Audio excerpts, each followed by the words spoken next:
Success is the sum of small efforts repeated day in and day out. Robert Collier. If your identity is what you were, you will never be what you can become. Last quote. Vision without action is a daydream. Action without vision is a nightmare. Japanese proverb. My guest on this episode, Passing the Torch, is someone who finished dead last in their intelligence school training, but went on to serve 31 years in the United States Marine Corps. Eventually, he was the first and only Marine to serve as a command senior enlisted leader for the Defense Intelligence Agency. After his tour, he served as a command senior enlisted leader for the National Security Agency, while concurrently serving as a command senior enlisted leader for United States Cyber Command, the first and only Marine to serve in that position at Cyber Command. He ended his career as a command senior enlisted leader for the United States Space Command, again the first and only Marine to lead in this strategic position. Since retiring, he has started a company that focuses on national security and leadership and team development. Lastly, his new book, Left of Leadership, is a culmination of a lifetime spent on the front lines of strategy, service, and leadership. Despite all his military success and titles, today he simply goes by Scott. Ladies and gentlemen, please help me welcome Marine, powerlifter, amateur futurist, a man who is one of about 900 people banned from Russia, author, fan of Man's Search for Meaning, and the only stalker you will like. Passing the Torch with Scott Stalker starts now. First and foremost, welcome to the show, and thank you for joining me. Hey, thank you. Martin, you did your homework. Not many people know that I was by name banned from Russia, which was a bit of honor. I thought you were going to start this off by playing the song from Beck, Loser, because you went right into me being dead last in my class. That's awesome. Hey, I've mentioned it. It's true.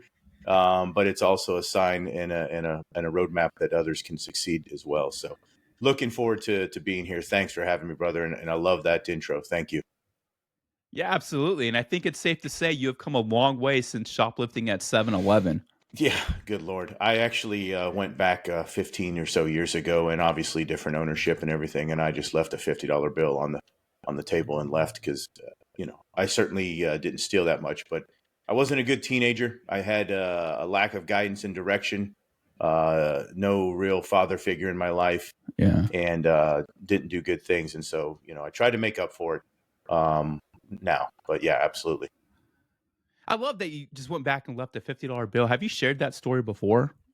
I've said it to friends. I think sometimes it can come across as, look at me, look what I did, but I think it's the right thing to do. I wish I could go back and tell every person that I wasn't kind to as a young kid, I'm sorry as well. That's not always possible. And so I think you pay it forward and you do your best. But, look, whether you come from a silver spoon or you had some challenges in your life, the bottom line is, what are you going to do today? How are you going to be a better person today? And how can you help someone so they can be better tomorrow? I didn't have the best upbringing. I didn't have the worst either. But you do your best. And that's what I try to capture in my book is you can do this. You can become a leader. And that's what the whole left of thing is, right? Left of launch, left of boom, just like we talk about in the military and in space. But I wanted to focus on the most important element, which is the human. No, love it. So speaking of just the book and also just present day, why is life great right now? Why is life great right now? Well, I didn't know what I was going to do when I retired. Now I have a beautiful home. I've got a great family. And in 3 days, so I don't know when this will be shown, but in 3 days from today, on the 10th of October, I will be in Iceland with my wife celebrating our 10-year anniversary, literally landing on the exact 10th year. And we're excited. I mean, we're going to be having dinner in a volcano. We're going to be doing all sorts of great things. And it's cool. Life is great because I get to do those things, and I'm privileged and honored. But just before this podcast, life is great because I had a phone call with a veteran, and I was able to give him some thoughts and guidance on how he can prepare for his transition. So life is great because folks call me and ask me to do that, and I'm honored to help. I got to just do a recent golf trip with some friends celebrating his birthday. And I'm asked to do a lot of other things, whether they're Marine Corps balls or, I'm working on another book. Man, you can focus on all of the tragedy and the drama going on in the world today, or you can own what you can and control it and do your best. And I try to focus there, just being a kind person, helping others. It 10x pays off, right? Yeah. So I'm actually planning to release this next Thursday on the 14th of October. Okay, good. Yeah. So later today, I'm actually going to get right to editing, and I try to release as close to the episode as possible.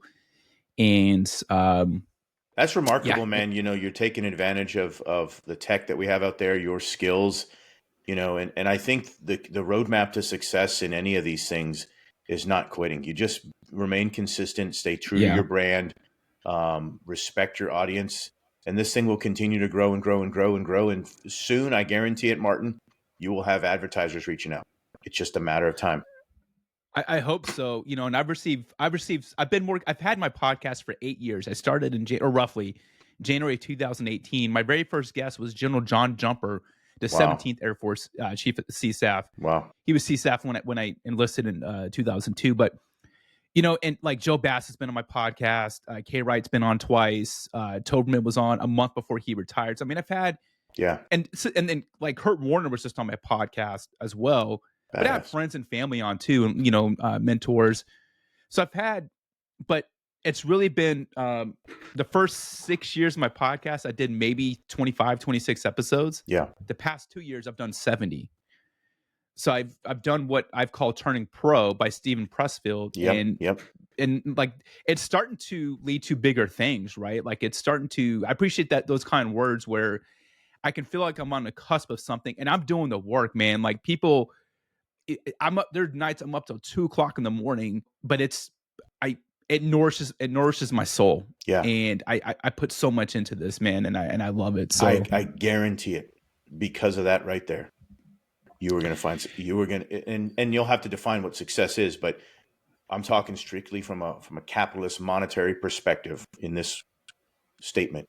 You will find success in that because of everything you just said. You're up till 2 a.m. You're driven. You love it. You're passionate. You're growing. Kudos to that general for being your first guest, because that says a lot about him, taking a risk on someone who at the time you probably had 0 followers. It was my very first Yeah. episode. I didn't even have a name for my podcast. Yeah, right. But that's called adapting. And that's what we have to do in life is you just stop. I hope everyone hears this. Stop trying to get it perfect the first time. Just do it. Get out there. Like the Nike slogan is perfect. Get out there and do it. Learn from it. And I'm not going to say you failed, Martin, but you certainly adapted and learned how to get better from speaking, from communicating, from pausing, from editing, from the headsets, all of the above. I guarantee you got better from the software, the hardware, all of the above. You'll continue to get better. And you see these guys that grow, eventually they build a studio because they continue to get better as well. So, kudos to you. And I hope everyone takes a lesson from that is you just got to get out and do it. And probably in your head, Martin, you're like, man, are folks going to laugh at me, or are folks going to say this and that? Who cares? Doesn't matter. Yeah. They're not relevant. They're not relevant people. That's this is to Teddy Roosevelt. I don't know if you can see the Man in the Arena picture. And I purposely have it in my laundry room where I'm recording in my laundry room.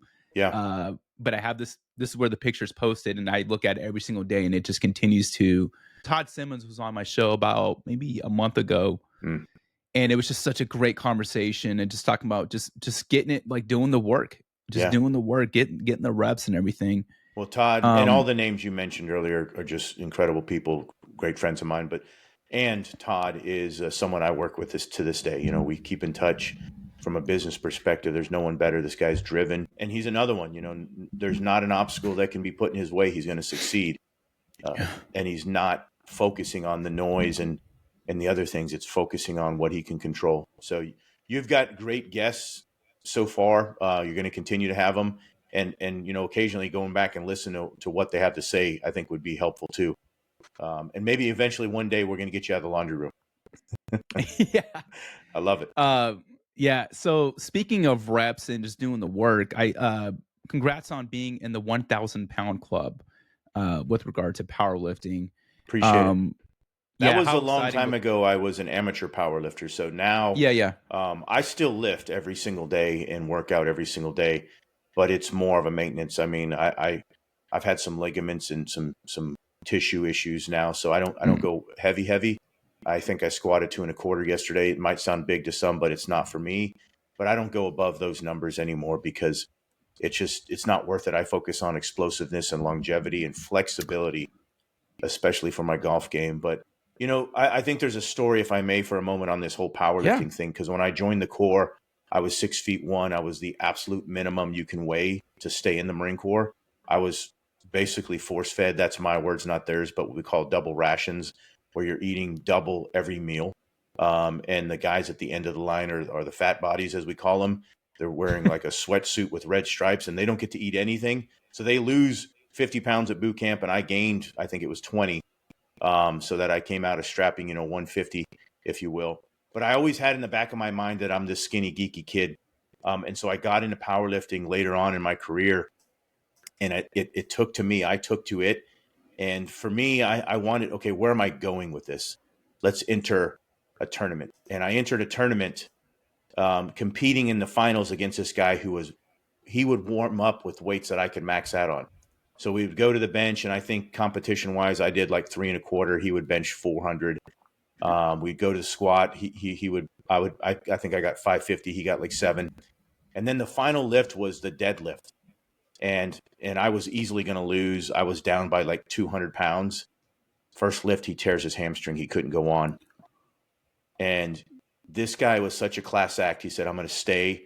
I'm going to watch you beat me. You better do it. You can do it. And I ended up putting up a number that beat him. But the whole thing with powerlifting in the community is how incredible they are. Whether you're grandma and you're lifting a 5-pound dumbbell, or you're some beast, deadlifting 1,000 pounds, it's always about encouraging others and doing your best. Because at the end of the day, there's always one more pound you can't lift. There's always something you can't do. But it's really putting in the process and doing the work. And I love everything about it. My wife still does it. She still competes. I do not, just because of, always a couple of injuries there. But thank you for that. No, I love it. And I was going to actually bring up your wife. I saw that she still competes as well. And just to Yeah. ask, how proud are you um, of just what she's accomplishing in that world? I can't, it's hard to say how proud I am of her, because her discipline and her focus is second to none. When she had to compete, when she decided to compete several months ago, she had to drop down well below what she was. She's 38 now, so well below the weight she was before she had our kids. And in order to do that, you have to, in some ways, not just cut back on calories, but you got to burn a lot. So she was cutting back on the food. And then every morning before she would take the girls to school, she would get in her run. She would take the girls to school, and then she would get in her gym time. And it just incredibly played off. So the discipline, it's really admirable. And in some ways, when you have a partner like that, a spouse like that, it pushes you to do more. And I don't know that directly she knows that, but I tell her, man, you inspire me to do more. And she never says, hey, get your butt to the gym or whatever, but through her actions. And that's what leadership is. It's not necessarily words, it's actions. It's like, okay, I got to get mine in today. Yeah, you talked about her cutting calories but still like having to go run, and we're not talking about she's doing barbell curls. Like, she's cutting calories and running and then doing squats and deadlifts, and those aren't fun to do, especially when you're when you're tired. Yeah, I mean, she's Um, a tiny 129-pound lady squatting over 300 pounds.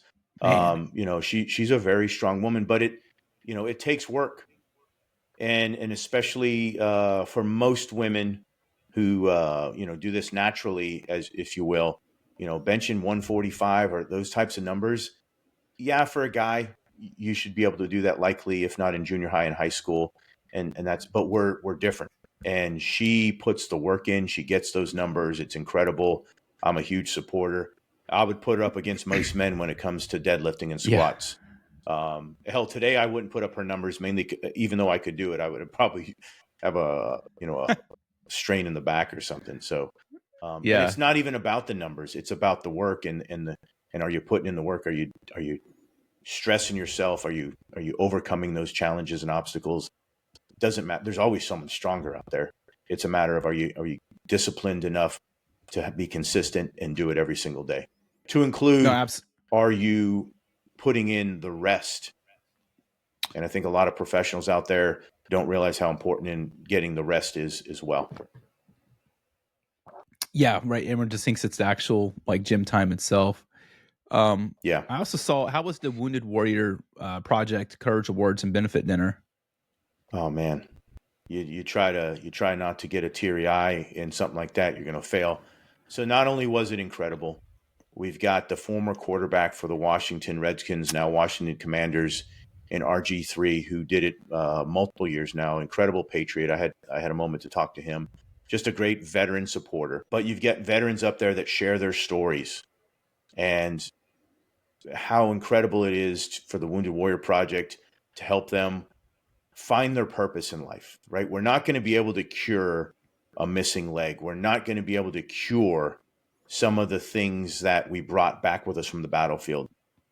But being able to help, to make sure you can see the professional, to make sure you can get the limb, those types of things is what I admire most. And for what it's worth, the reason I'm with the Wounded Warrior Project, well, I would have done it no matter what, but my brother-in-law was killed in Iraq.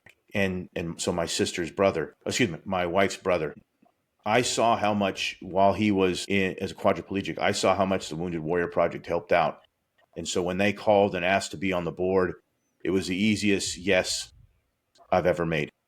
All in. They're an incredible organization, and there are many great organizations out there, but it's an honor to be on the Wounded Warrior Project. That dinner was remarkable, and there wasn't a dry eye in the room. No, that's amazing. And I saw the pictures and was just reading about it, and it was it Yeah. was awesome. Just yeah. We're always looking for more donors, and I'll just put in a plug there. The money that is donated is really for a great cause and to help our wounded warriors. And I think a lot of times now we get out of this idea that that's as necessary as it is. But I don't know who said this, but I will say it. It shouldn't be harder to come home from war than it is to go. But oftentimes for veterans, it's much harder to come back from combat, to assimilate, to get back into society.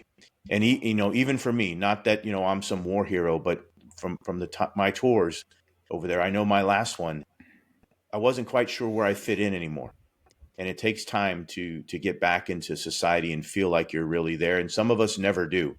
And I think that's where seeing a professional, I talk to a professional to this day, is necessary and should be highly encouraged, right? Mm. I hear a lot about the stigma. I don't think there really is a stigma anymore out there. Listen, I saw a professional when I was at the NSA. There was no problems, right? You don't reveal sources and methods. We all know this. And so whether you're a veteran or not, the stigma, I think that's an excuse now. It's not there. No one's going to laugh at you. And if they do, they're not a real friend anyways. So, getting the help, I highly encourage it, however you need to do that. But I see a therapist, proud to, and not that I have major problems or issues, but it's because I know I'm not quite back in society still. I'm not quite there. I'm often feeling like I'm observing the world, not in it. So we all have that need to do that. And for me, it's paid off incredibly in the Wounded Warrior Project through their funding and through their grants and everything like that. What an incredible organization. Thanks for asking, Martin. Yeah, my pleasure. And I'll link that. I'll have their link in the show notes of the podcast and everything, and also in the YouTube video. Before we go any further, I need to hear this Russia story. Okay. Yeah. Well, part of the Russia story is fascinating, and they either did this out of incompetence or pure brilliance. So if you those are the two choices. Yeah, and I'm actually pretty confident it was incompetence. So I've read everything you can about Vladimir Putin. I know his upbringing. I understand his anger about not getting into advanced KGB training because of his actions on the subway when he was a younger man. I know what his thoughts are on Gorbachev and Yeltsin and how he, in many ways, took over. I understand what he did when he was president and then when he stepped down for briefly, but still kind of ran the country and now modified the Constitution. So I've spent a lot of time learning about him and understanding, and I have a decent idea of what I think he's going to do here. You can see what he's done recently in Estonia and Poland and all these other things, obviously the Ukraine. And so I would speak publicly and talk about Russia and concerns that are out there and the wisdom of how we should approach Russia, especially not trusting them. And then one day, I believe this was during the end of the first Trump administration, Vladimir Putin put a list out. It might have been during Biden. I don't remember.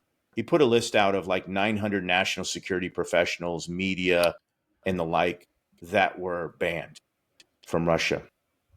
And there were general officers. There was, the State Department officials, members of Congress, and everything. And then someone said, "Hey, Scott, you're on this list too." I said, "What the hell are you talking about? Me? I'm not a general. I'm not a national security advisor, or whatever." And then I look down there, and it's in alphabetical order, so I'm like 838 or something, and it says Scott Stalker, and here's where the incompetence comes in, and it says Deputy Director of the DIA. So they don't understand again how NCOs work, C cells. They don't understand that, and so for them, the translation was Deputy Director DIA, which I never was. That was a senior civilian while I was there. And so, there's a lot of things that if you look at the list, they're missing. I'm not going to help them figure out what they're missing. I'm grateful for their incompetence in many ways. But I was banned. And listen, I'm wise enough to know that there are other nations I'm not by name listed banned on, but I'm probably not booking a flight to North Korea or Iran anytime soon either. So, quite frankly, I would love to go and see the architecture and the structure. And I know they have nice people there and great people there. We're never mad at the people. It's usually the governments that are having the issues. Yeah, what an honor. I'm the only enlisted guy to be banned by name from Russia. Go figure. That's an awesome thing to have on your profile or a bio, or just, hey, I'm a bad boy. I'm a rebel. I'm banned in this country. So, man, hey, Putin, if you're listening, let's do a podcast. Let's have a chat, man. We could solve these things. Scott, could you imagine? I don't know if I'd be allowed to, but why not? Let's do it. I'm a free man now. Yeah. I mentioned before we started recording, like there's just a lot of, I put a lot of thought into this podcast, a lot of various topics I want to talk to you about. So like the flow may not seem as organic, but things I would love just to get your perspective on. And a combination of, I've read your book, Left of Leadership. I follow your content on LinkedIn, and then I've heard you on other podcasts over the past, 5 years or so. I've listened to you on. I know you do stuff with John Troxel and some of the other ones, but I want to ask you, how do we grow from words? Let me start here. So I don't know that I've ever met anyone as prepared as you. So kudos to you, Martin, for that. That's another reason why you're going to be tremendously successful.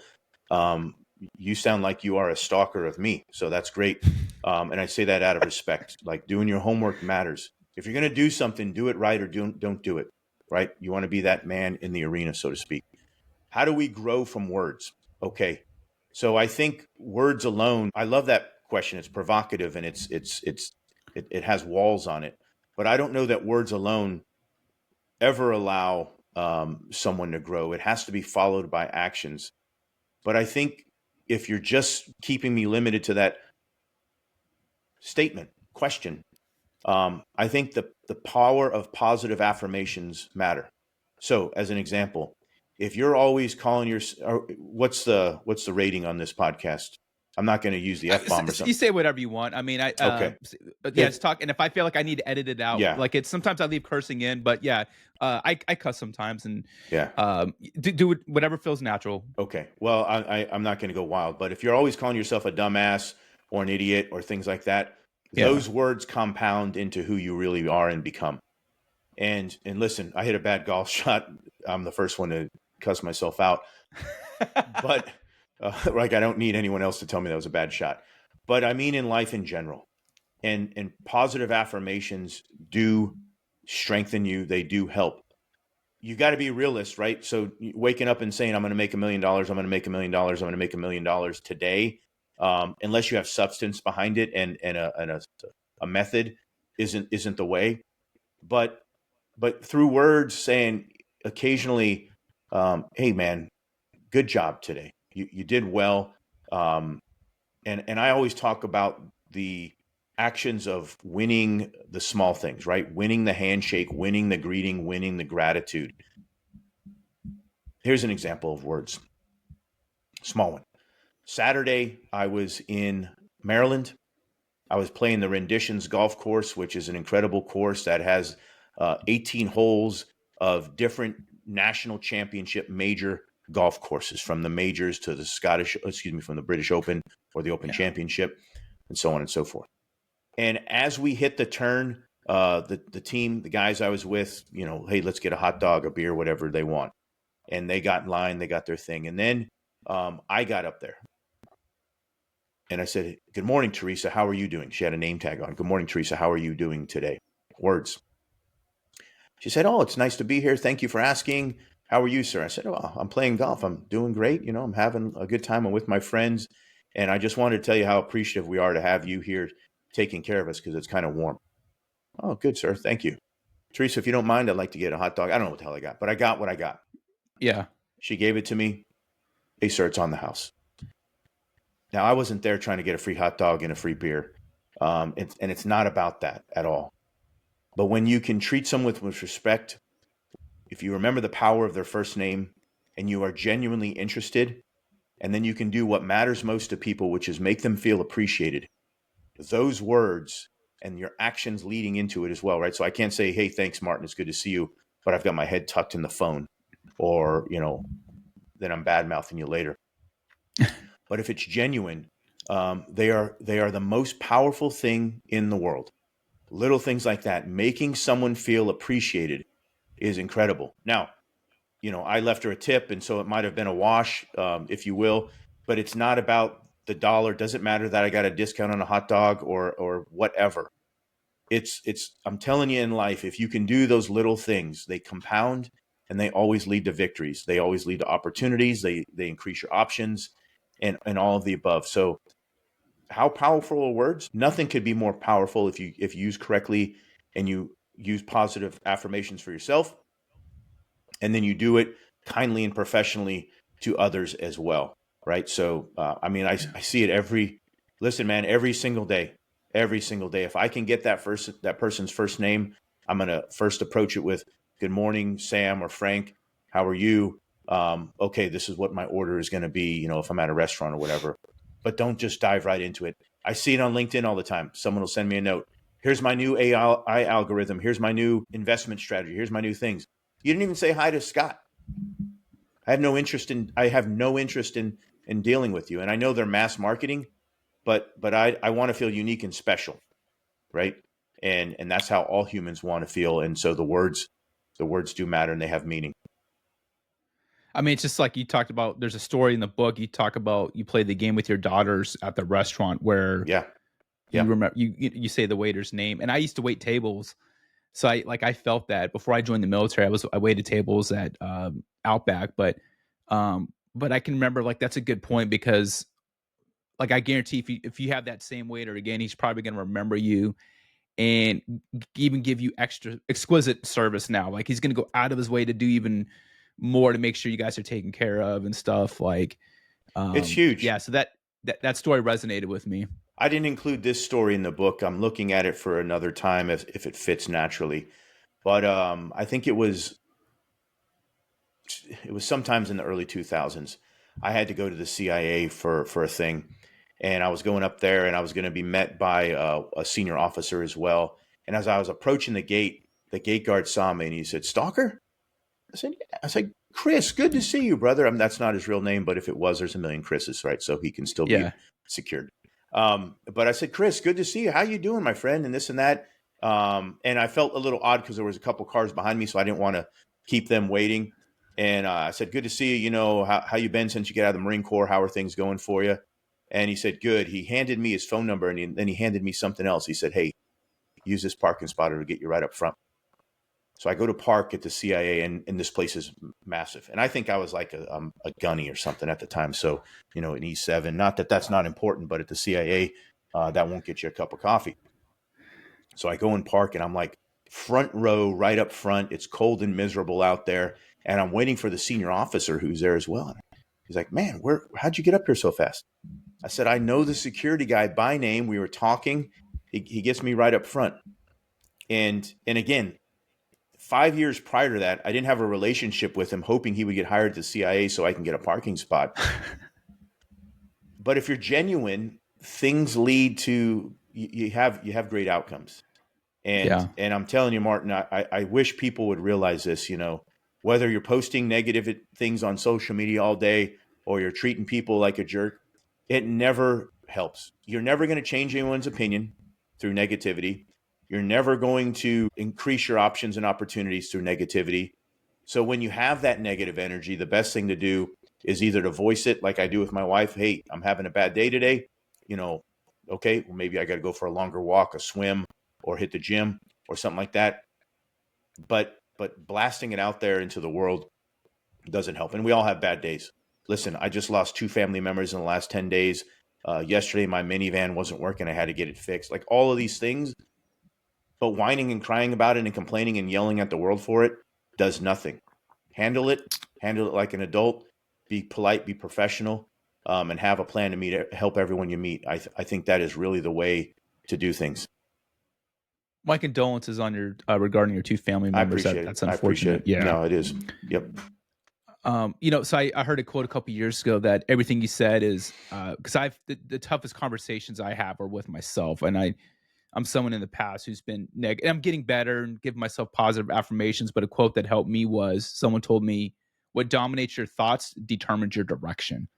Ooh. And yeah, so that's something I keep telling myself, like, rather, oh man, I have to do this. Like, I get to do this, Yeah. or I'm going to do well. And, and it's not the end all be all, but it definitely helps. Yeah.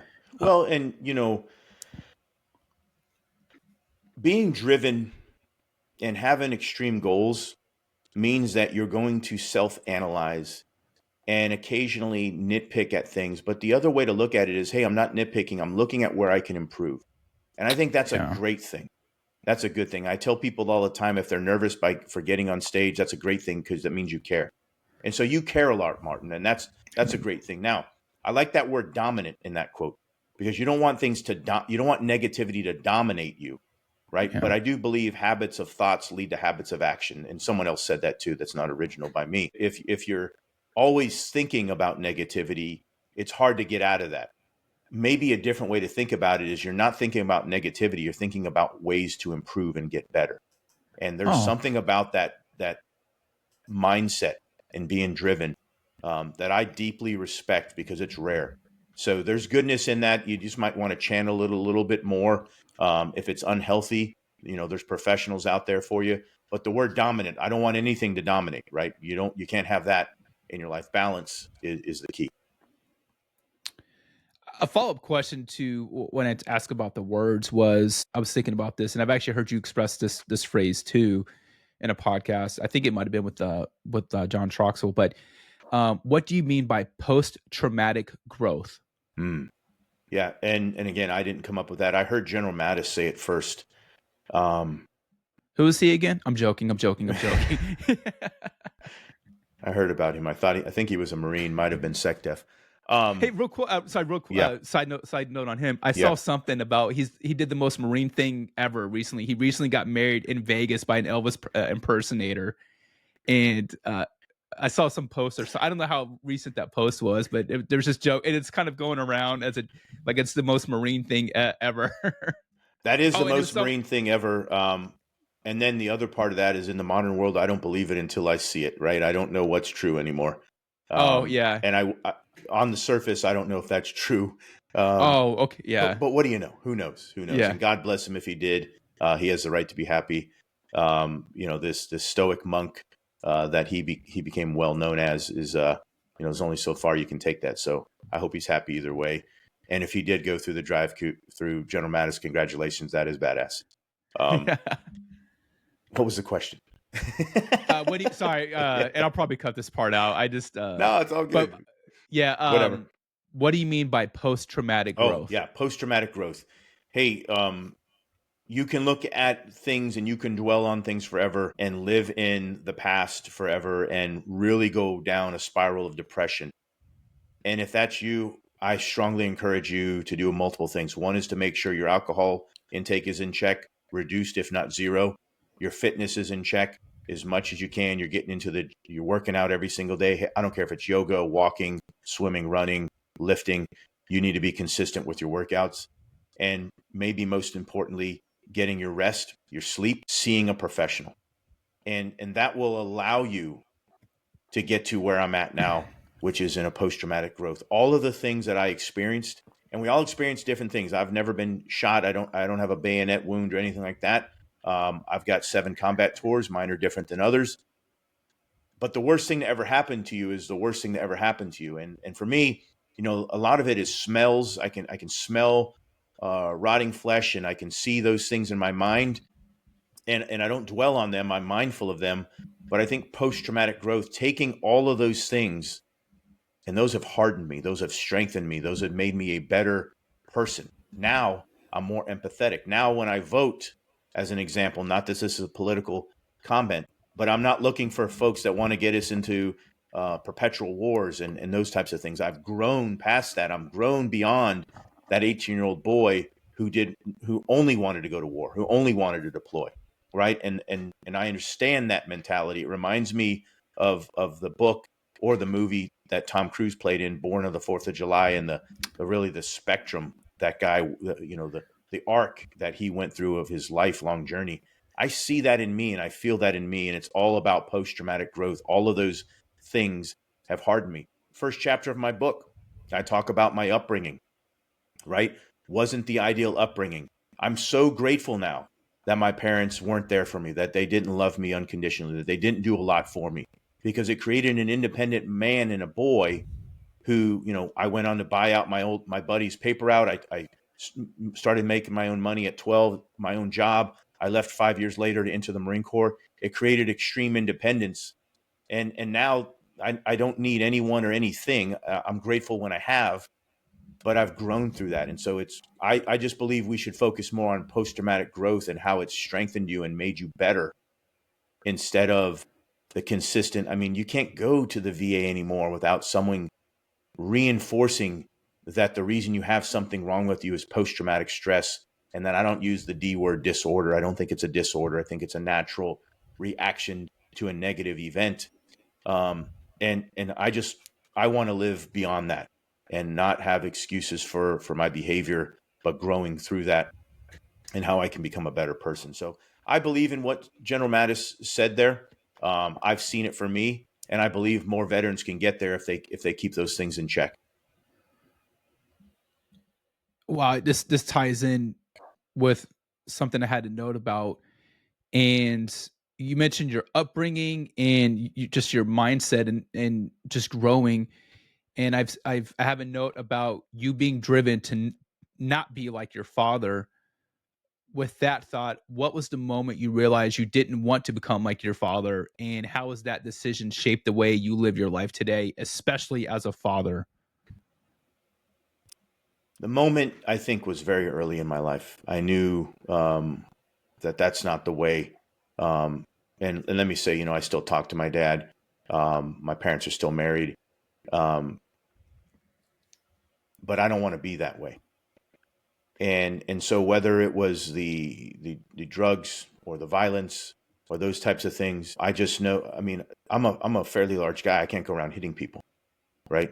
And I'm also old, so I might get my butt kicked. So, but it's this is a hard one to get into, not because I don't want to. I do want to, but how do I frame it? When you have a child, when my first daughter was born, a few days prior to that, I was in Alaska working out with the airmen of the NSA, and I found out that they were inducing my wife early, and I had to get back. So I got back. I made it in time for my daughter, and it's just remarkable. It's like, oh my goodness, this is my daughter. I built this. I created this. This is me, and now she's a sassy 7-year-old, and she's more of me than I maybe want. And I've got 2 other daughters as well. And so you just know.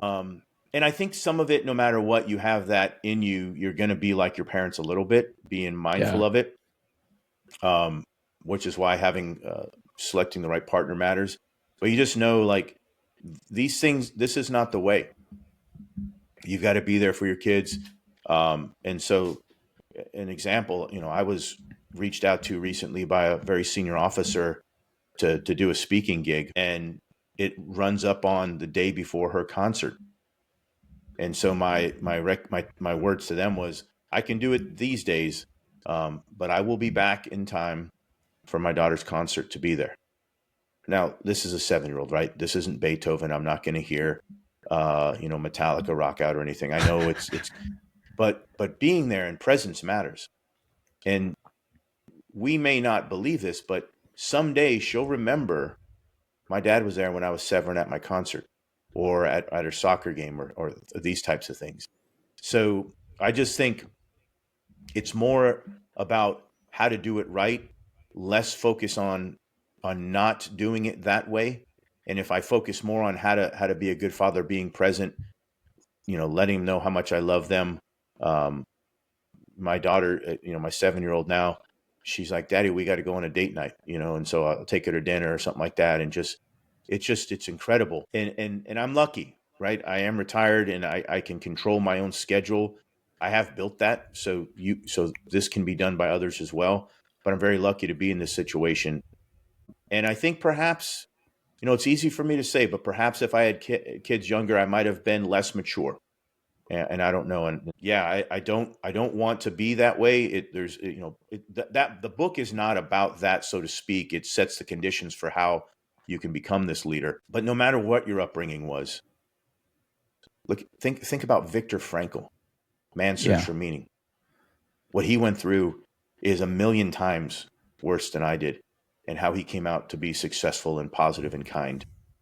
It's hard, right? But we do hard things. And so, yeah, I appreciate you asking that. I mean, at the end of the day, it's how do you love your kids? It's not necessarily just words, it's actions, it's presence, it's accountability, right? So they're not there to be my best friends. I have to try to get them to be wise, independent women. And I'm working on that as well.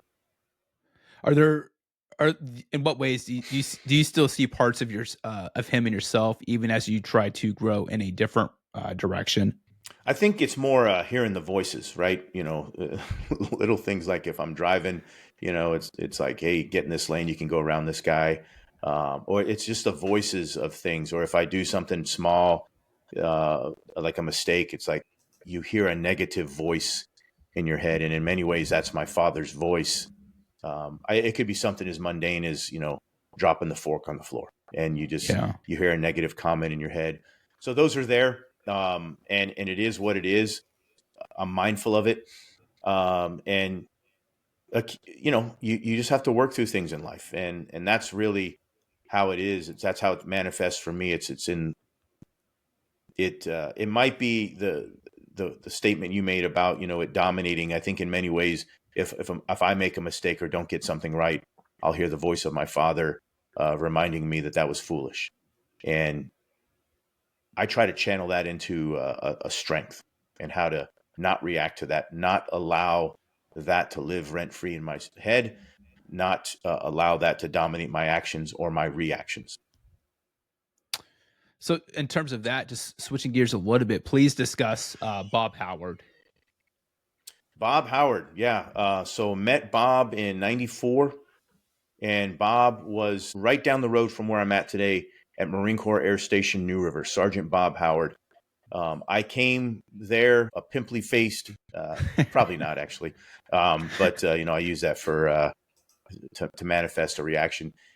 Young boy, young boy, and I know that the Corps takes a boy and makes a man, but I was still a boy, and I checked in, and I was on the path to mediocrity, if not substandard. Again, you'd mentioned dead last in my class, not going to do anything. And Bob really took hold of me as my NCO, showed me the right way.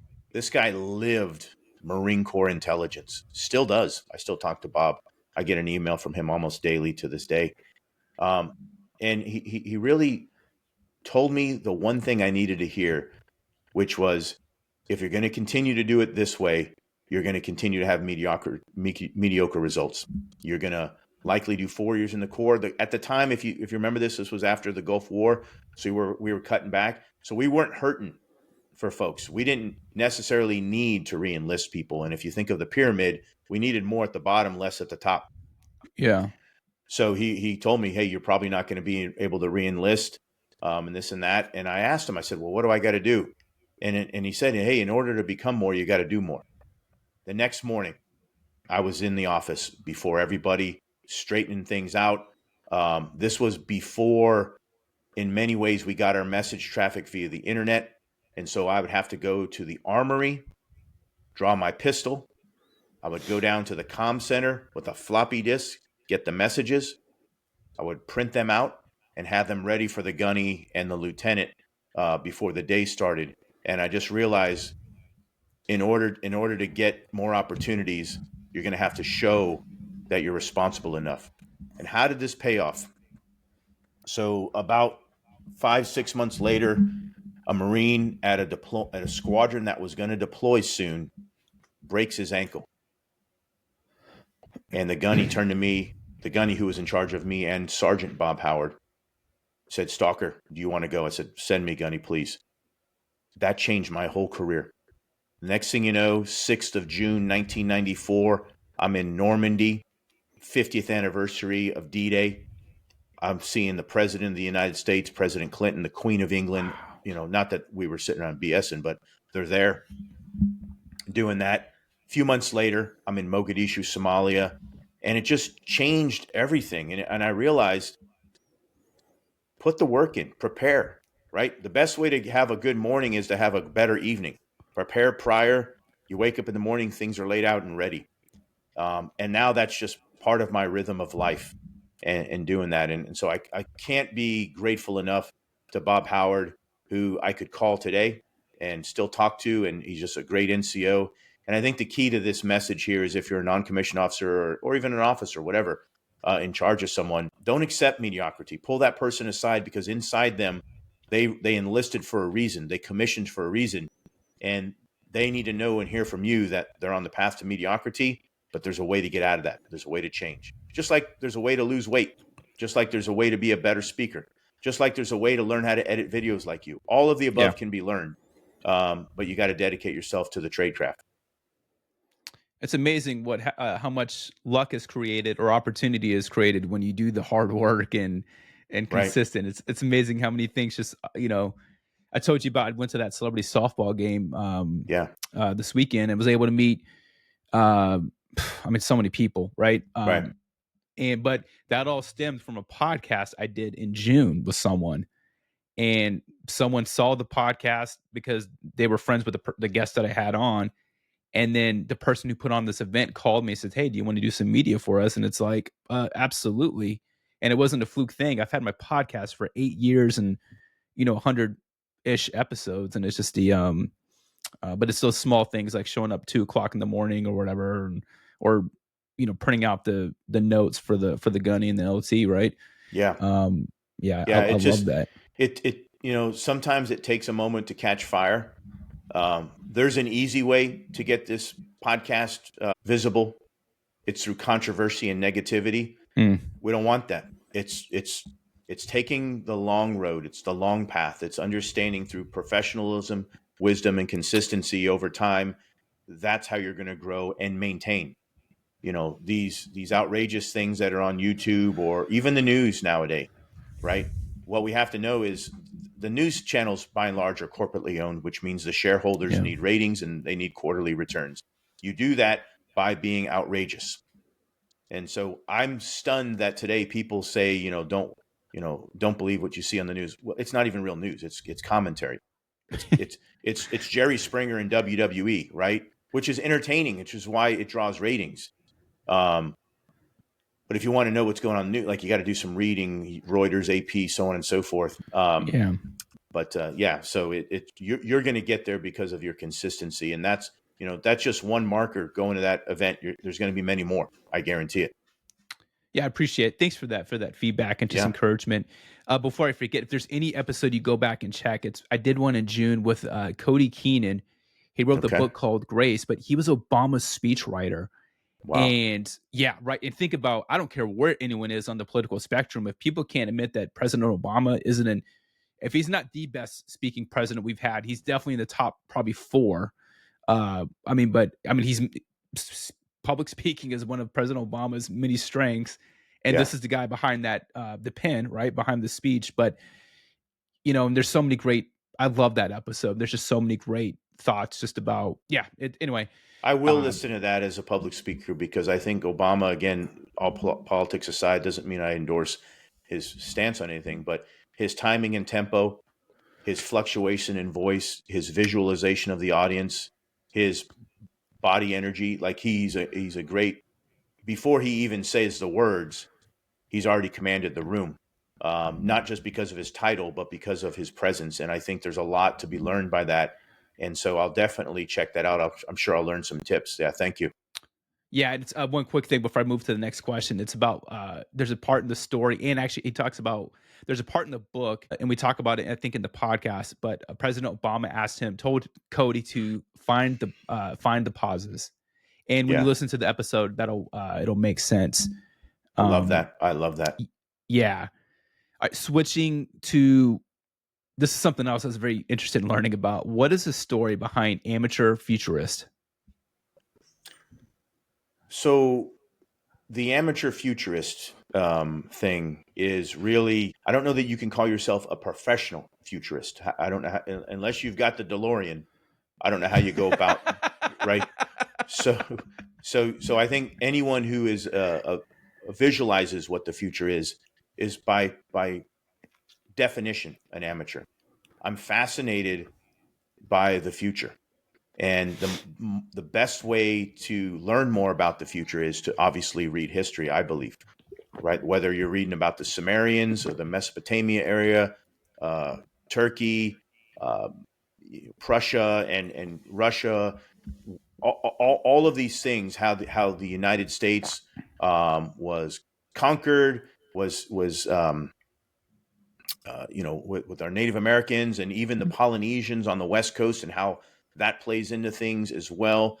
The history is fascinating to me, and the one thing you can often see as a predictor of the future is where are the natural resources and weather impacts, right? So, as an example, when I went to Singapore to meet the ambassador there, he's dual hatted as the ambassador of the Maldives, and his comment to me was, and again, don't hold him to this specifically, but it was something about the Maldives likely won't exist in a few years because of the rising tides, right? And so we saw literally people, their homes were getting washed away because of the lack of territory, if you will, on the island. And I haven't paid attention enough to know where that is today. But the point was that eventually those people there have one of two options: leave or perish. There's really no other options. We're not going to turn into Aquaman. The same thing can be said today as it relates to the future. As an example, what's going on with the Russia and Ukraine? And the president recently said, "Hey, members of NATO are funding the war in Ukraine." And not to get political here, but his point was we can't have members of NATO purchasing fuel from Russia that allows them to fund the war against the Ukraine, and then say we're against it.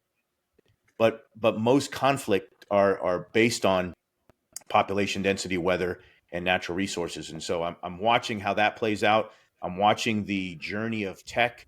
Man, I don't know if you've seen ChatGPT and Sora, what Sora can do lately with video, and it's not there yet, but it's pretty remarkable. What's that going to mean for the movie industry? What's that going to mean for all of the above? Most young people today don't watch television; they watch YouTube. And so, is this just going to mean we're going to create videos? And so, whether it's me watching Black Mirror or The Twilight Zone or anything like that, I'm fascinated by the future. And that, I don't think tomorrow's going to be drastically different. It's going to be mostly the same. But it's something that, as an amateur, I call myself an amateur futurist because I'm trying to figure out where's this all going to go. And I've been thinking a lot about it lately with Russia having the incursions into Estonia, into Poland, what they've done in the cyber domain, now in the air domain, what they're doing in the Ukraine.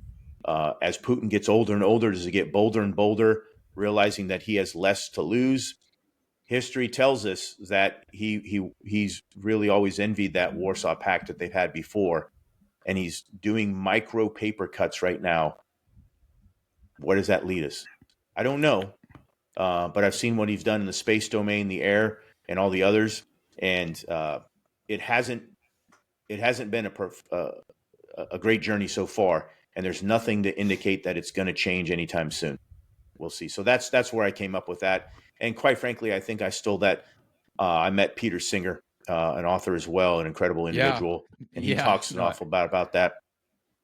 We did an event at Marsoc together last year or so, and I was like, yeah, I think I'm an amateur futurist, because no one's a professional futurist, right?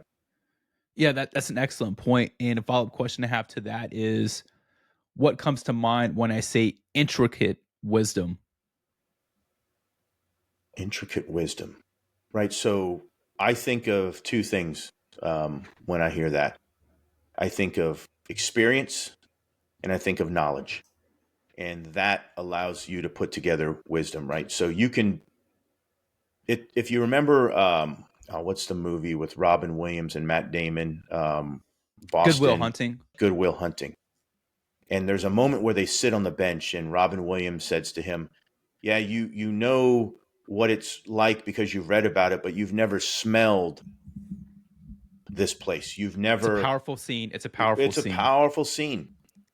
And he's right. So Will, or Matt Damon at that moment, had the knowledge, but he didn't have the wisdom because he lacked the experience.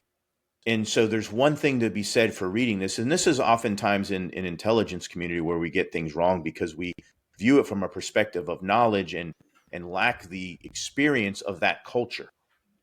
And so we say, well, no one would do it that way, but yeah, they do it that way, and that doesn't mean it's right or wrong.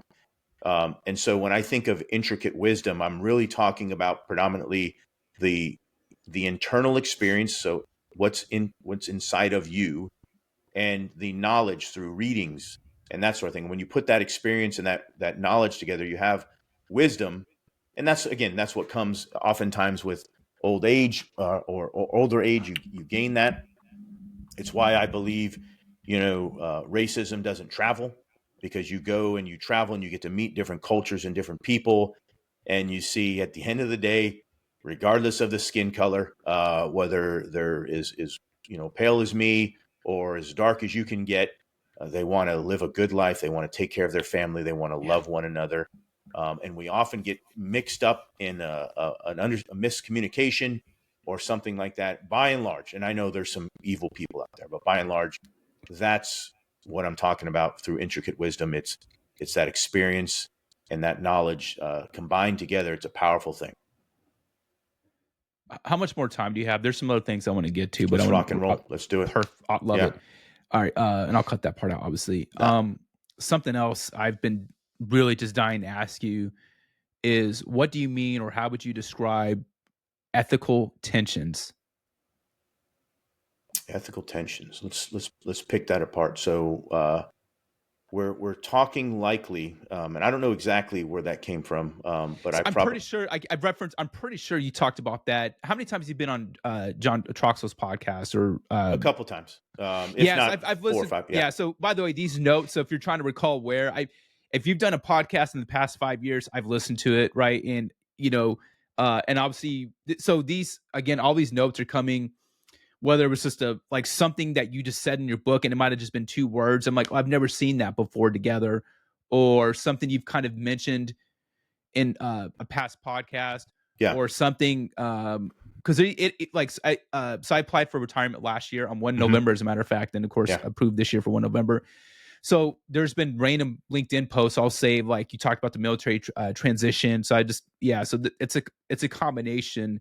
Um, Well, let me tackle it. Let me tackle yeah, that one, because I believe I know where I'm going now that you refresh my memory. Ethical tension, as you get into the more senior positions in life, what often people think is you're there to let the boss know when they're all effed up, right? You always hear these things. Hey, let them know when they're all effed up. But the truth of the matter is, for the most part, general officers, 3 and 4 star general officers, aren't going around screwing things up. They may not do it the way you think they should, um, but oftentimes they're doing it the way that they see is best for the organization and potentially for their higher up boss. So ethical tension is traditionally, when we're talking about ethical issues and a way to approach it differently. right? And so you're advising your boss, all of the COAs that are out there, right? So as an example, right, if we're at Strategic Command, there's a lot of options they have. Let's hope they're not jumping right to the big one of how to just nuke somebody. That's obviously not the way. So we're talking within the lines of ethics. How do we respond to this? And oftentimes it comes down to the how we fight today. We fight with our allies and partners. And if we're going to have our allies and partners fight alongside us, they're going to need the backing of the people and the government. And so if we're doing things in combat that aren't seen as an ethically sound, we're going to create a situation where in their country, country X, those politicians have to get reelected and convince the population that they need to be doing this. And we saw this as Afghanistan and Iraq went on and on and on, that more and more countries are saying, hey, we just can't support this anymore. Not that that individual leader didn't think it was ethical, or that soldiers in the formation of that country didn't. But at a certain point, it became one of those decisions that, hey, we just can't go on. And heck, even in our own country, whether it was Vietnam or Iraq or Afghanistan, there was a healthy amount of people that were saying enough is enough. And so you're dealing with the lines of ethics, not illegal or unethical, but I'm saying things that are ethical, how to approach this the right way so that you can minimize that tension, so that you can bring in partners and allies so that they say proudly, look at our flag is alongside the United States of America as well. And it's strategic thinking at the highest level of, it's not just about, do we put another bomber there or an aircraft carrier there? It's thinking through the fifth and sixth order effects of how is that going to impact a partner nation? Are they going to say this is what we stand for as well? Or are we going to start to unravel those relationships? And as soon as you start doing that, there's rarely a moment in history where people leave a conflict and then years later say, yeah, we got that wrong. Let's get back into that fight. It just, you traditionally start to lose them. And so it's the highest level at the combatant commands and that, then, in national security advising it of strategic thinking of, hey, we got to think beyond, do we send that aircraft carrier? Do we send that battalion? Do we do that action in the cyber domain? It's what does that mean for our elected officials, for partners and allies, for the intelligence community, all of these things above, so that we can make the most sound decision. And that's that beautiful ethical tension that I believe I was getting at is, it's not if it's right or wrong. It's, is it wise or unwise? And, just because you can do something doesn't mean you always should. And I saw that a lot at NSA and Cybercom. And if you think of, the basics there, you have a director of the NSA who is there to collect intelligence, right? And you have a commander who's the same person who who has authority to conduct cyber operations. But does he argue in his own mind of, hey, stay in that network and continue to collect? Or does he say, no, let's do a cyber operation and lose that asset? Ethically, you have to think through that. I'm not talking that they're illegal, but strategically, what's the wisest decision to make? And you've got to think deeper than just today or tomorrow. No, exactly. That's a phenomenal response. So, yeah, I appreciate you elaborating. It just, again, I don't remember exactly specifically where I saw or heard that, but I definitely took a note of it. I keep all my notes. So people ask me, I appreciate the compliment earlier about research, because people ask me how much, time I get asked a lot. I feel like I'm getting known for my research, and people ask me, how much time do you spend on each person? Like sometimes 2 years, not that I'm researching, but like I'll listen to people with, right. And I have a notes app on my phone, and there's probably 100 names of people, and I'll hear something. I'm like, so I'll just add it to that. Right.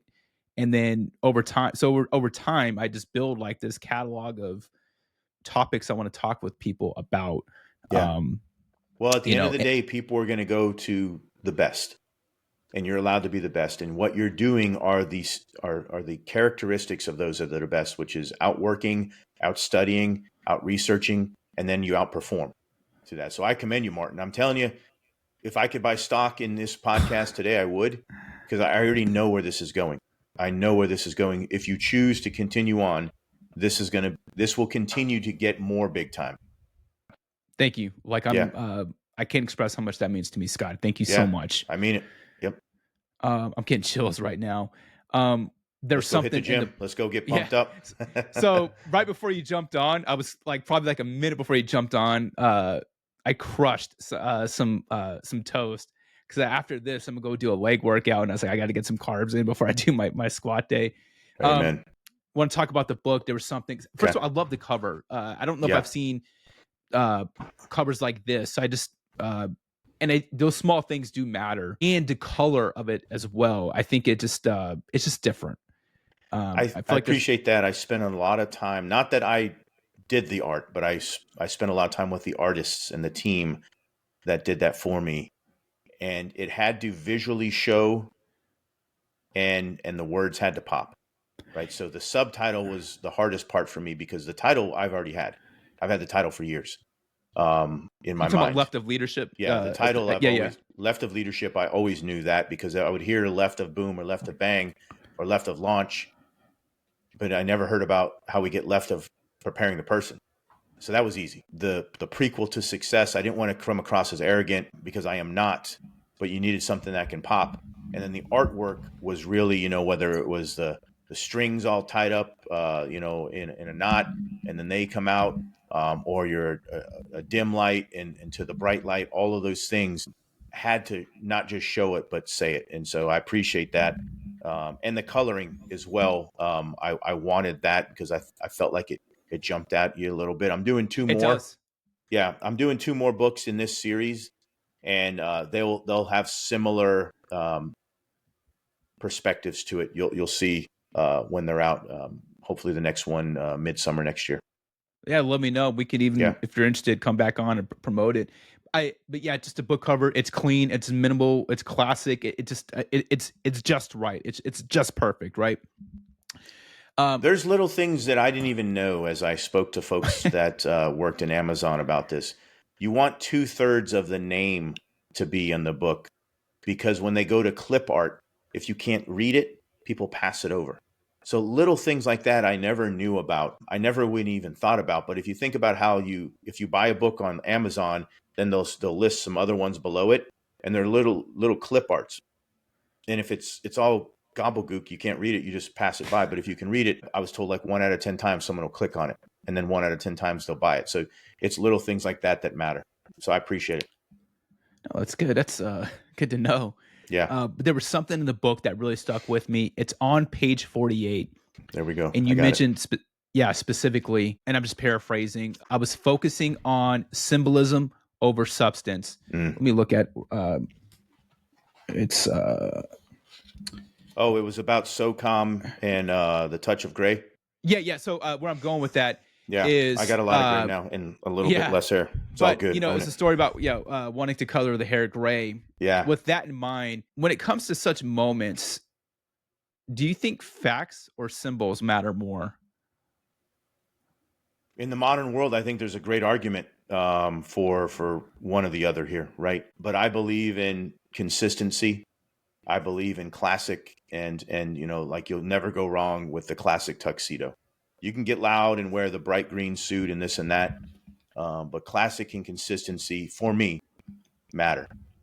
And so I think in that situation, my gut was that I didn't fit in because I didn't have certain things. I didn't have the bona fides of others.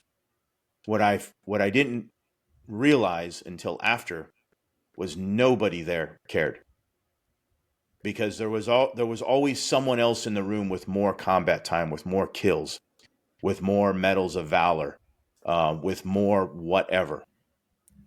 And as I mentioned in the book, I felt that I didn't fit in, which is why I went to the store to find gray to put in my hair to make it so I look older and wiser. Now I'm going the opposite. If you got any tips, next time we do a podcast, I might have a toupee on. I'm kidding. Yeah, or your hair is just all black. That'll never happen. So I realized, and then I gave my presentation, and I realized then people wanted substance, not symbolism. Didn't give a damn. I could be bald. And I think most professionals are that way, right? But all of us have this intricate desire to look our best, to be our best. And whether it's what we see on Instagram, which, you know, the supermodel or the flawless guy with the perfect jaw and he's got beautiful hair like you, Martin, or whatever, right? Whatever the thing is, we all it's put somewhere in our head. And so you walk into a room like that and you think, man, I gotta symbolically be better. Zero. No, you don't. It was, excuse me, symbolism. I had, yeah, right. No, I needed to focus more on substance. And so I went and I gave the presentation and crushed it, made lifelong friends with many of them. One of them is now the SOCOM Cecil, as of a few days ago. And it really just came down to, do you know your stuff? And in the soft community in the Marine Corps, that's predominantly what matters most. Do you know your stuff? And so I think there's great arguments that can be made for loud and noisy will get the attention of the day. But think about what we were yelling about 2 days ago on the news, whatever it was. And I don't need you to say what it was. No one remembers. It's totally irrelevant today.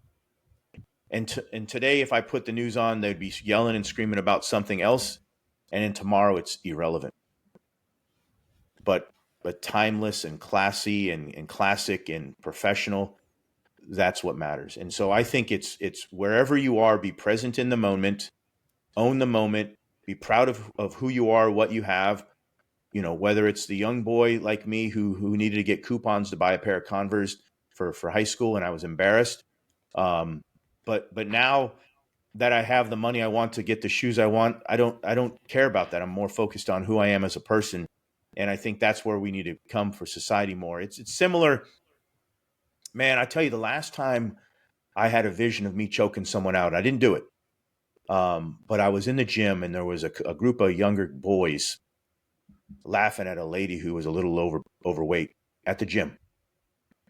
And I grabbed one of them, not physically, but I pulled him aside and said, you have concrete evidence that she is trying to improve herself. You are not on a magazine cover. I am not on a magazine cover. We are in here also trying to improve ourselves. So laughing at her and mocking her really says a lot more about you than her. And, you know, that's really the challenge we have in life. Yeah, man, someone's always going to have whiter teeth. Someone's always going to have a nicer tan. Someone's going to have, you know, a nicer chin. Like there's always and don't chase that. Value who you are, know your self-worth. I'm under no, you know, grand thoughts here that someday a magazine cover is going to reach out to me and say, lady, we need to do a cover on you. No, but I know where my value is. And that none of that bothers me. And on the other side of that, I can see, hey, that guy's looking sharp, or a lady's looking nice, whatever. Like I'm aware of those things too, and I'm proud of that as well. But I think, you know, I was in a wrong space then, early on, a little bit insecure. I wanted to talk about that in the book because I thought if you just see me for who I am today, you may think that I walk out of bed overwhelmingly confident. And it takes sets and reps to get there. So, yeah, I appreciate you bringing that part up, Martin. Yeah, thanks again for that response. And actually, another part of the book I wanted to bring up was on page 7 of the book. You share a story about briefing legendary Marine Lieutenant General Paul Van Riper and how nervous you were. And I love the show Quantum Leap, the original version, and then the one that just came out, but unfortunately got canceled a couple years ago. Okay. But just I absolutely love that show, just the concept of it. Okay. But if you could go back in time, Quantum Leap style, to talk to the young Marine version of yourself who was nervous, what 3-word message would you tell yourself? 3 words. And if you need a 4th or 5th, I just try to keep it, you know. You don't want me to ramble on. I got you. No, I just said it because no, it's all good. It's good. Hey, we got to have some banter here too. Yeah. So to set the conditions, so General Paul Van Riper is today in the Marine Corps thought of as the architect of the Van Riper plan, which is how we created Marine Corps intelligence. So much so that my first intelligence officer when I was deployed was a Navy ensign because we didn't have any in the Marine Corps. And so we needed a plan to create and build these individuals. By the way, I still talk to that Navy ensign 30 years later. He's a successful lawyer in New York. We're good friends. Relationships matter. What I would tell that young man is to look at guys like Martin Foster, to look like guys like you who prepare. So I would say prepare your ass off. There you go. I would say things like, and I would articulate, as long as you're prepared, you're going to do well. This is how silly this was, right? So I'm literally getting ready to graduate, but I've got to give this final brief. And all I had to do was really tell him what the weather was. This is in Virginia Beach. It's going to be nice in the summertime. But I was a nervous wreck. And I don't even remember what he said so much as how I felt of let's just vomit through this and get it over with, and move on, right? But now I realize the keys to success is everything you're doing. Prepare well. Make sure you're prepared. Prepare even more. Read, study, learn. The way to be a better communicator is to increase the amount of wisdom in your mind, knowledge, experience, if you will. And I would just tell that guy to focus on preparation. That's it. I love that focus on preparation. You know, that's a great point, Scott, because I was listening to Matthew McConaughey on a podcast. I just read his new book, Poems and Prayers. By the way, and if you haven't read his first book, Green Lights, I think, especially if you come across a male, I think in their 20s is who I think that target audience is for that book. There's something about mindset. But anyway, you know, I met him once. Did you really? I was literally at the gas lamp area in San Diego at a bar as a young single man, probably 28, 29 years old. And I was just down there and I saw like a group of ladies looking over in my general direction. And that doesn't happen. That just doesn't happen, man. Is that the guy that's banned in Russia? Is that the guy that's banned in Russia? Well, this was well before I was banned. I know, yeah. Maybe they wanted me banned from the bar. But and I'm like, what the hell is going on? And I see within arm's distance, Matthew McConaughey is at the bar. And he was still big. He wasn't like out of control big, but he was still a big star then. He's like eating a salad, having a beer. And I just looked at him and I said, hey, I love your work, sir. Good to meet you. I'm Scott. And I went on about my business. I don't like to get starstruck, so I don't want to treat them as put them on a pedestal. But the indicators was all these ladies looking over here. And I said, okay, yeah, obviously something's going on. Maybe they've got a discount at the bar or something. And it was literally Matthew McConaughey, and what a great guy. No, that's cool. But he said something in this podcast, and it was along to your point about hard work. Yeah. And I want to get your thoughts on this. He said we should model the rise, not the result. People want to model the result versus the rise. But what are your thoughts on model the rise, not the result? I love it. I do think now I know for me, I need to have a goal, right? So my gym time is all built. I've built through AI. I've built some workouts that are focused on my golf game, right? So explosiveness, power, stability, hips, right? flips, flexibility, rotation. And so then I have a goal next year. I want to go and compete in a golf tournament. That's scary because I'm not very good, but I want to go do that because I need an end state. But I believe everything he had to say. It really is about the work, right? Putting in that work. And you look at the greats, whether it's, you read about Kobe Bryant or anyone.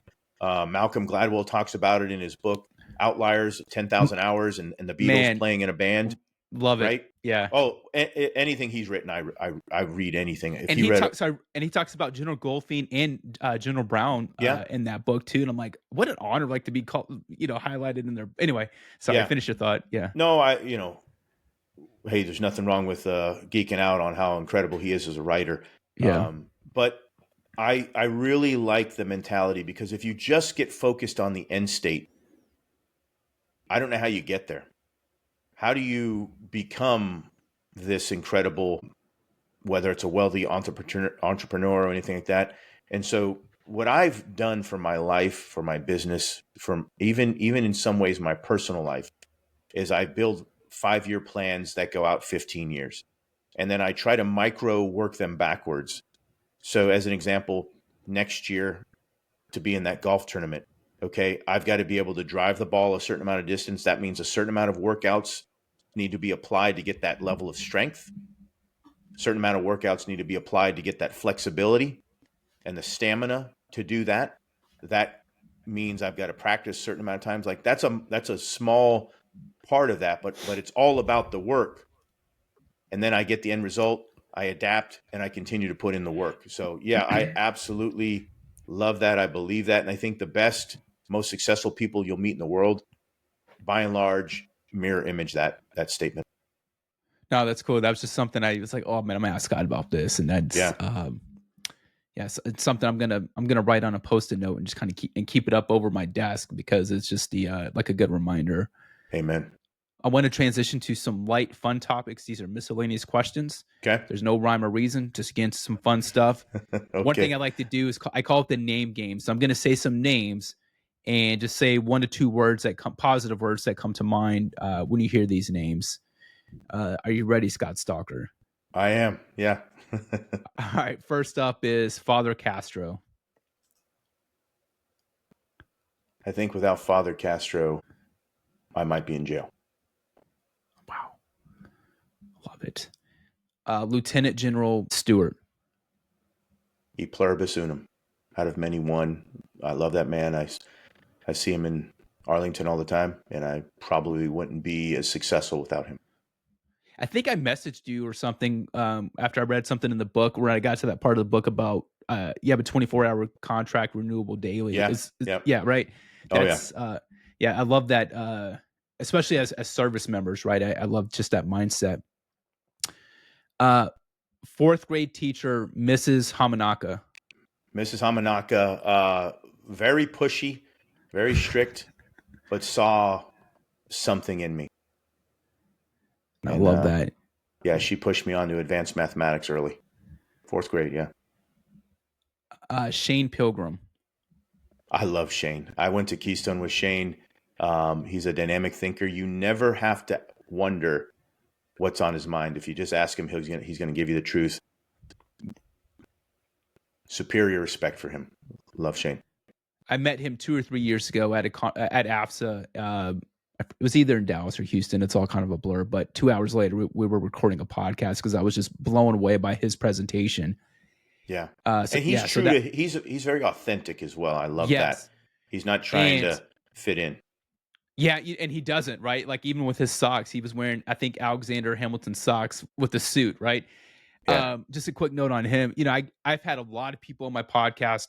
My daughter's my favorite guest. She's been a guest on my podcast 3 times for Month of the Military Child. You know, I've had Lee Ellis was another guest on my podcast, author of Leading with Honor. And actually, one of the reasons why I started this podcast was because of him. I've had athletes, celebrities, all these different things, but I get asked a lot, like, what's one of your favorite episodes? And it's the Shane Pilgrim episode that I've probably myself have listened to about 5 times. He talks about financial resilience, and there's so many things he says in that podcast episode that is like it has stuck with me, and I've repeated back to people when I'm giving them advice. So nothing but I'm not surprised. Yeah, you know, just before. So again, he was in Keystone with me, which is in, I guess you could say, the senior most E9 course in the department, and I remember just before we were getting ready to graduate, he had some brilliant remarks to make that made us almost rethink the entire course of how we're going to do something. And we jokingly called him the honor graduate of the class. And you know, probably if there was an honor graduate, he would have been. He's a gifted individual, but a kind and loving man, and just authentic to who he really is. And mad respect for Shane. I haven't talked to him in a while. I probably need to reach out. Yeah, please tell him Martin Foster says hello. I will.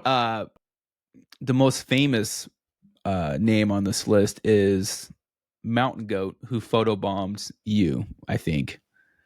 I Who? had something. I had a Mountain Goat yeah.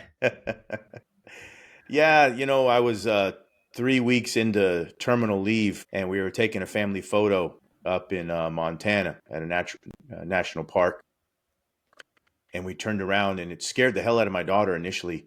It was like the whitest white you can find. It was eerie. And I looked at it for a moment. And I was like, oh man, is this like going to charge us? What's going on here? I got my young kids and this and that. And it just photobombed our photo and then went about its way. And it was a beautiful sign of nature. To be fair, we had gone off the path a little bit. So maybe we had embarked on his territory and he was telling us to leave.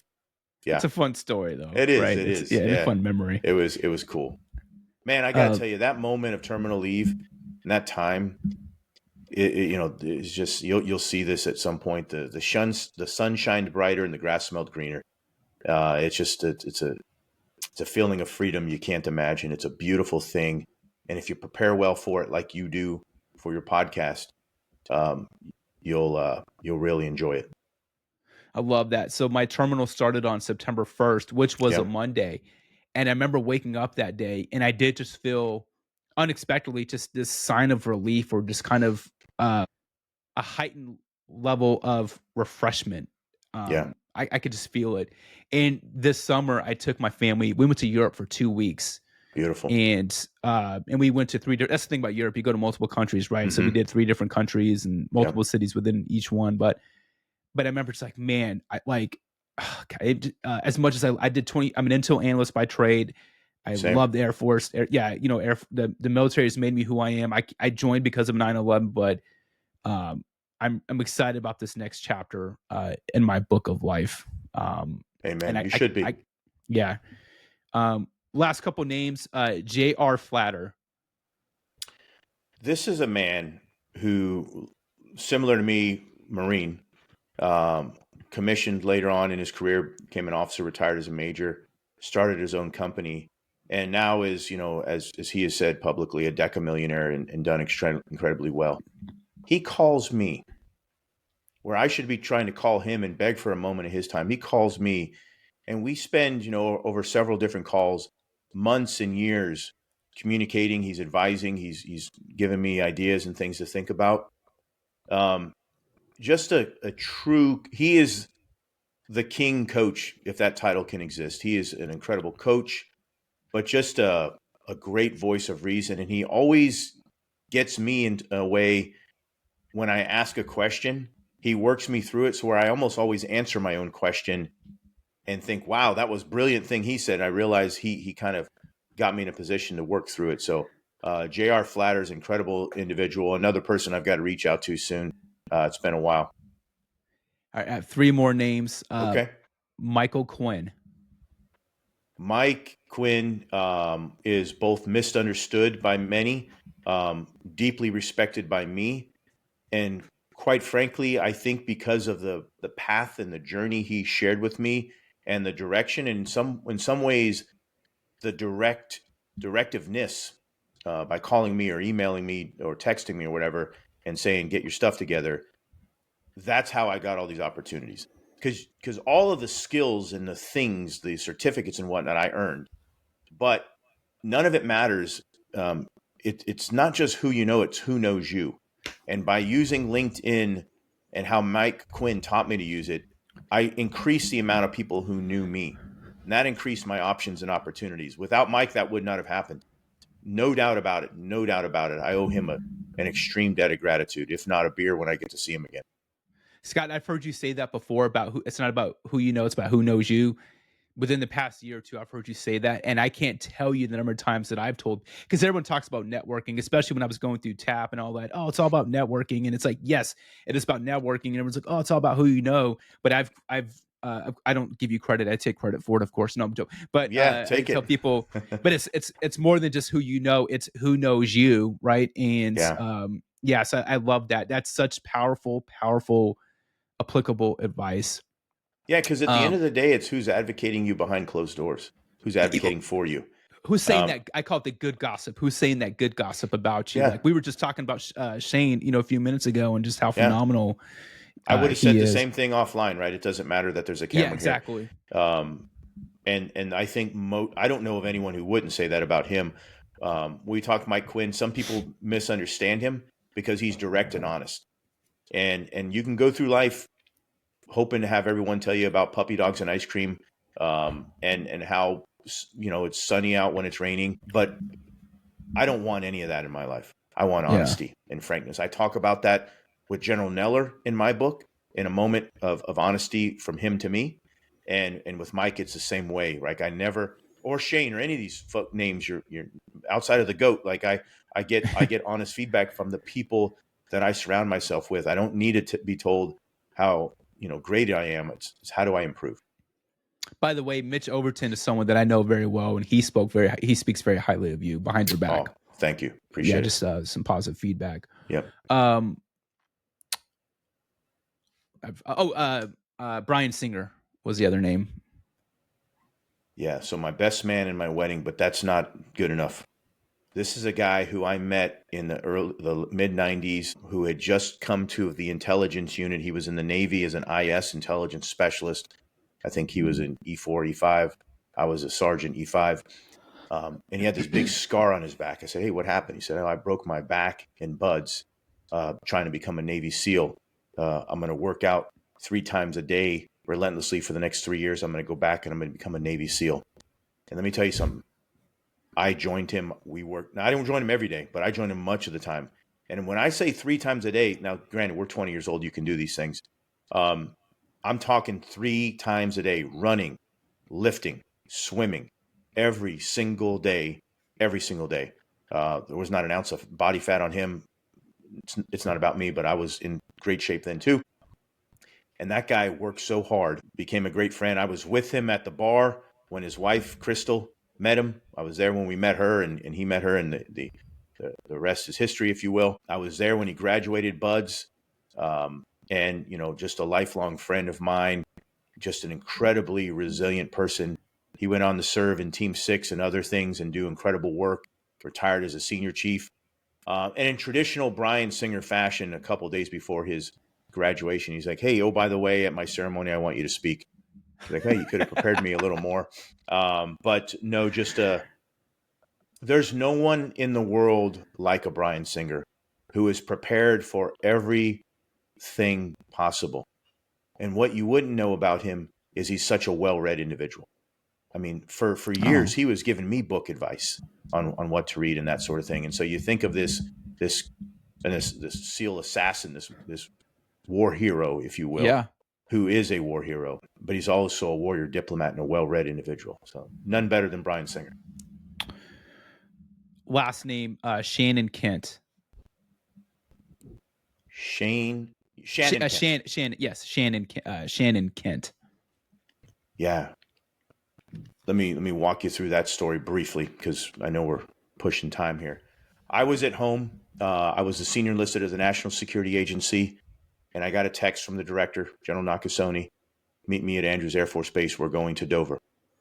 I called the office just to get a few more details. Obviously, if you get that text from the director of the National Security Agency, you do that. And then I found out that Senior Chief Shannon Kent had been killed in Syria. She was one of our operators, our intelligence specialist, alongside others, to include one of my old teammates at DIA. But what a heartbreaking situation. We fly there. I meet Joe Kent, her husband, who's a Green Beret and now high up in the American government and ran for office. I meet her father, who is a New York City fireman, if you will. I meet her brother. And this is where tragedy doubles down a little bit. Is a few years later, her brother, a Marine EOD specialist, he took his life.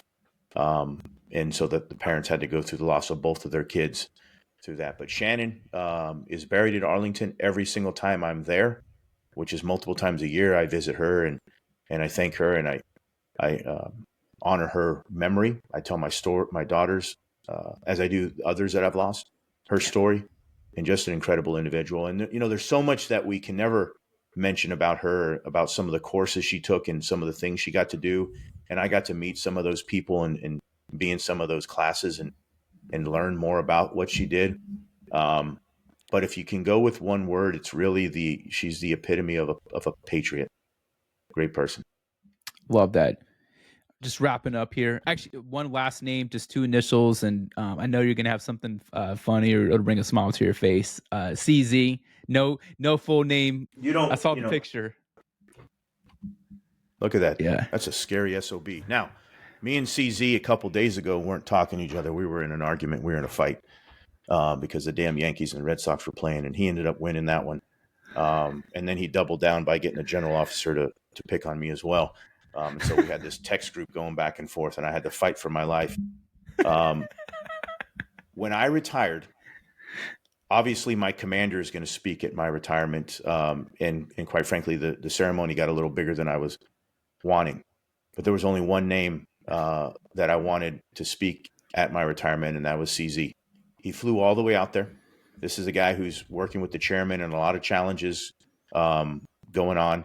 He's He flew kind out of there. busy. He's kind of busy. He's kind of busy, right? Kind of busy. But he spoke. He spoke at my ceremony, and he was so busy I didn't even get to thank him like with a handshake or a hug after. He gave his remarks, went back and finished the ceremony, and then was like back on the plane 30 minutes later. So just an incredible professional, now an author, a leader.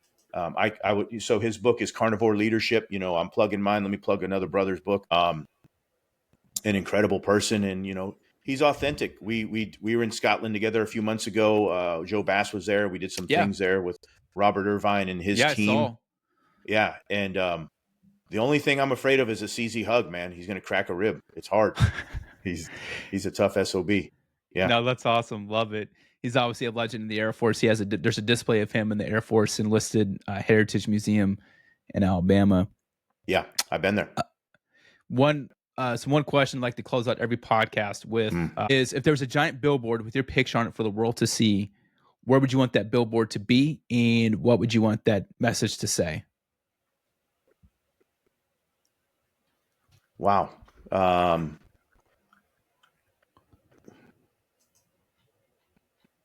Where would I want it to be? What would I want it to say? This is challenging because it borders on being an arrogant person. I would say in Washington, D.C., and I would say be civil. We need a little bit of civility, right? Yeah. Martin, we can disagree on things, but your disagreement doesn't mean you're Satan, nor does mine. And I think far too often now we go down the path of it's this tribe against this tribe in literally oral war, leading to results that impact both the American people and the globe, right? Yeah. So let's civilly disagree. Let's be civil and work for the common good. So I'd have you package that up in some manner and do that, right? Now I'm not pushing for that, but you asked the question, so that's what it would say. Did you? I know we didn't talk a whole lot about the book, and I know we've been talking for quite a while. Did you want to talk about the book some, or is there? What do you want people to know about Left of Leadership? Hey, we talked about it a lot. It's not hard to. You can get it on Amazon. You can get it on Barnes and Noble. You can get it at your local bookstore. Left of Leadership for me was designed for that individual who one day wants to become a leader, but they're not quite sure where to start. And so I talk about from the beginning of a young boy up into an older man, all of the things that I went through, and I use lessons and history to walk you through what are the things that matter most. As an example, love, right? If you love your people, I will say this: you can, in the Air Force, you can get in the Marine Corps, in any service, you can give me the bottom 10% of any team, and I will make that a top 10 performing team because of how much I will love and pour into leadership. And so it's not necessarily about, hey, I need the 1927 Yankees or the Steel Curtain, any of these other teams out there, to use that analogy. It's, as a leader, give me the bottom 10%. And I believe so much in my ability to love and lead that I will turn them into the top 10%. So that's why this book, Left of Leadership, a labor of love for me. There's going to be several more in this genre that I'm working on, but I think, thank you for that. It's worth it. And for what it's worth, I think anyone can grab several things from it and say, that's a great point. I'm going to put that into my daily life as well. Scott, what can I do for you? How can I best serve you? Hey man, be civil, continue to lead, stay positive where you can, right? So we are a nation, e pluribus unum, out of many one. Occasionally look back and help out a brother or sister. as well. And I think that's all you can do. I don't need personally you to do anything for me. Continue with the podcast because I want to see you succeed. And I think the veteran voice and the voice of leadership, not just veterans, right? So bring spouses on, bring football players, Kurt Warner, you mentioned, bring others on, and just stay positive, right? The world right now can be dark and cloudy if you focus on that. But there's a lot of opportunities to smile and to talk to people that want to be civil as well. Thank you for that. And again, just for all the amazing, kind words. I can't tell you what an honor it is to finally have you on my podcast. You're someone I've wanted on for the past couple of years. So in this book right here, and I like to write in pencil and I write in cursive. It's just my process. It's just how I work, operate. But there's a section in the back of this book where I have 150 people that I wrote this 3 years ago.